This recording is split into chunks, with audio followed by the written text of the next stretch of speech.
Welcome to சோலை சாய் சமையல். இன்றைய வீடியோவில் அவரக்காய் பாசிப்பருப்பு பச்சடி தான் செய்ய போகிறோம். ரொம்ப சீக்கிரமே செஞ்சலாம், ரொம்ப டேஸ்ட்டாகவும் இருக்கும். வீடியோக்குள்ளே போகிறதுக்குன்னா நம்ம சேனல் இதுவரையும் சப்ஸ்கிரைப் பண்ணலாம் பண்ணிக்கோங்க. பக்கத்தில் இருக்க பெல் பட்டன் ஆல் ஆப்ஷனையும் கிளிக் பண்ணி வச்சுக்கோங்க. அப்போ தான் நம்மளோட எல்லா வீடியோ உடனுக்குடன் நோட்டிஃபிகேஷனில் வரும். வாங்க வீடியோக்குள்ளே போய் எப்படி செய்கிறதுன்னு பார்க்கலாம். இந்த பச்சடிக்கு அவரைக்காய் இந்த மாதிரி அரிஞ்சு வச்சுருக்கேன் பாருங்கள். நல்லா பொடியாக அரிஞ்சு வச்சுருக்கிறேன். இதை அந்த குக்கரில் போட்டுக்கலாம்.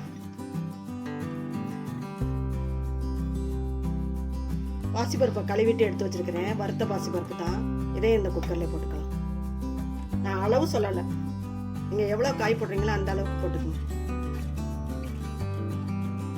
எனக்கு ஒரு 50 கிராம் இருக்கும் காய், 200 காய்க்கு. இதிலே மஞ்சத்தூளும் போட்டுக்கலாம். சின்ன வெங்காயம் பொடியாக அரிஞ்சு வச்சிருக்கிறேன். இதை இதில் போட்டுக்கலாம். தக்காளி ஒன்று அரிஞ்சு வச்சிருக்கிறேன். அதையும் இதில் போட்டுக்கலாம். இதுக்கு தேவையான அளவு உப்பையும் போட்டுக்கலாம். தேவையான அளவு தண்ணியும் ஊற்றுறேன்.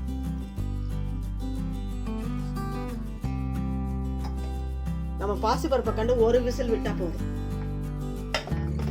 அவரைக்காய் சீக்கிரம் வந்துடும். நம்ம வேக ஒட்டி பார்க்கலாம். விசில் வந்து அடங்கிருச்சு. நம்ம திறந்துடும்.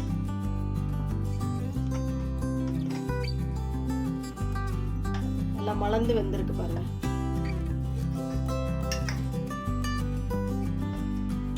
நல்லா வந்திருக்கு. அவரைக்காய் சீக்கிரம் வந்துடும். பாசிப்பருப்பு நம்மளுக்கு சீக்கிரம் வந்துடும். நம்ம தாளிச்சுக்கலாம்.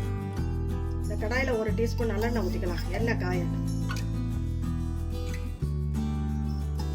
இந்த பச்சடிக்கு ஜீரகத்தையும் போட்டு தாளிக்கணும். ஃபஸ்ட்டே போட்டால் கறிக்கிறோம். அதனால பச்சை மிளகாயை ஃபஸ்ட் போடுறேன்.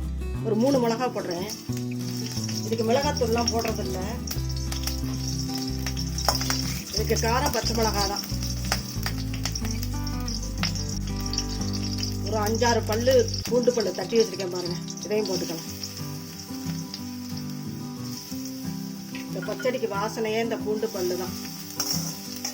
அதுவும் தட்டி போடுங்க. பூண்டு பேஸ்டெல்லாம் போடாதீங்க.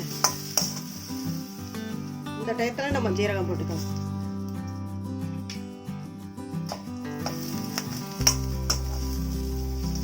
ஃபஸ்ட்டு போட்டு தாளிச்சோம்னா கறியே போயிடுது. அதனால தான் கொஞ்சம் வதங்கின உடனே போடுறது.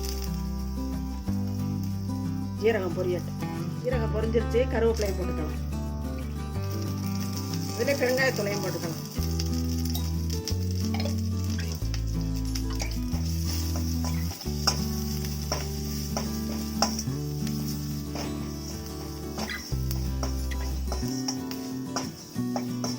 நல்லா பொரிஞ்சிருச்சு பாருங்க.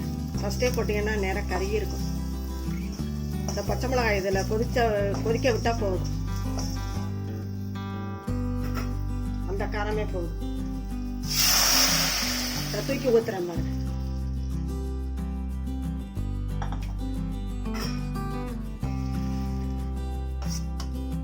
நல்லா கொதிச்சிருச்சுன்னா நம்மளுக்கு காரம் இறங்கிடும். ஒரே பொரியல் சாம்பார் வைக்காம இந்த மாதிரி வச்சு கொடுத்தா நல்லா டேஸ்டா இருக்குது. பொரியலுக்கு சாம்பாருக்கு பச்சடி நல்லா இருக்கு. அவரைக்காய் சளி இருமல்லாம் கேட்குமாங்க எங்க அம்மா. ரொம்ப நல்லது, சத்தான காய் இது. நம்ம கொதிக்க விட்டு பார்க்கலாம். நல்லா கொதிக்குது பாருங்க. உப்பு காரம்லாம் கரெக்டா இருக்குது. குழந்தைங்களுக்கு கூட பிசைஞ்சு ஊட்டலாம். பாசிப்பருப்பு போட்டிருக்கோம்ல. அவரைக்காயை பத்திய காயின்னே சொல்லுவாங்க. ஒன்றும் செய்யாத உடம்புக்கு. கொத்தமல்லி தலையை எடுத்து வைக்கலாம். நம்மளோட அவரைக்காய் பச்சடி அருமையாக ரெடி ஆயிடுச்சு பாருங்க. ரொம்ப ஈஸியாக செஞ்சிடலாம். 10 நிமிஷம் தான். நம்ம ஸ்டவ் ஆஃப் பண்ணிக்கலாம். இதே மாதிரி டேஸ்டான அவரைக்காய் பச்சடி நீங்களும் செஞ்சு பாருங்கள். எப்படி இருந்துச்சுன்னு கமெண்ட்ஸில் சொல்லுங்கள். இந்த வீடியோ பிடிச்சிருந்தா லைக் பண்ணுங்கள், ஷேர் பண்ணுங்கள். நம்ம சேனலுக்கு மறக்காமல் சப்ஸ்கிரைப் பண்ணுங்கள். நன்றி, வணக்கம். அடுத்த வீடியோவில் பார்க்கலாம்.